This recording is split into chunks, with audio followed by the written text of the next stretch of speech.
यो health पोलिसिजहरुमा auto restoration भनिन्छ नि, अनलिमिटेड भनिन्छ कसैमा हैन, कसैमा अब डिफरेंट पोलिसी होला, त्यो अलिकति अटोमेटिक रिस्टोरेसन यस्तो चीज हो जो चाहिँ अहिलेको प्राय लेटेस्ट हेल्थ इन्स्योरेन्स प्लानहरुमा कभर्ड हुन्छ। त अटोमेटिक रिस्टोरेसन चाहिँ सपोज 5 लाख को लिएको छ, 7.5 लाख छ या 10 लाख लिएको छ भने हस्पिटल एक्सपेन्समा आफ्नो पूरा पैसा सकियो है, कभरेज सकियो, घर फर्कियो।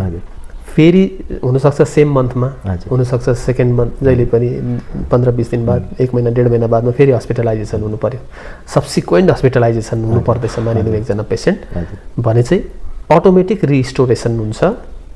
सम एस्योर्ड 5 लाख को गरेको छ भने 5 लाख एक पल्टमा यो महिना 5 लाख एडजस्ट भयो, फेरि 3 महिना पछाडी फेरि एडमिट हुनु पर्यो, फेरि पनि 5 लाख अटोमेटिक रिस्टोरेसन हुन्छ। तर 5 लाख मात्रै, 5 लाख गरेको छ भने 5 लाख, 10 लाख गरेको छ भने पोलिसीको भ्याल्यु जति छ त्यति नै। त्यो चाहिँ कति पल्टसम्म? अनलिमिटेड टाइम हुन्छ। अहिलेको जति पनि लेटेस्ट प्लान छ राम्रो पोलिसीमा सबैमा अनलिमिटेड टाइम्स रिस्टोरेसन हुन्छ। तर जति समय सुट्छ त्यति मात्रै रिस्टोर्ड हुन्छ।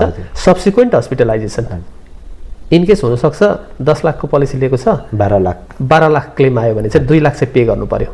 तर नेक्स्ट फेरि हुन सक्छ फेरि पनि ऊ हस्पिटलाइज हुनु पर्यो भने फेरि 10 लाख चाहिँ रेस्टोरेसन गरिदिन्छ। इम्पोर्टेन्ट कुरा। यस्तो हेल्थ पोलिसीको लागि तपाईहरुलाई सम्पर्क गर्नु छ भने हामीसँग सम्पर्क गर्न सक्नुहुन्छ।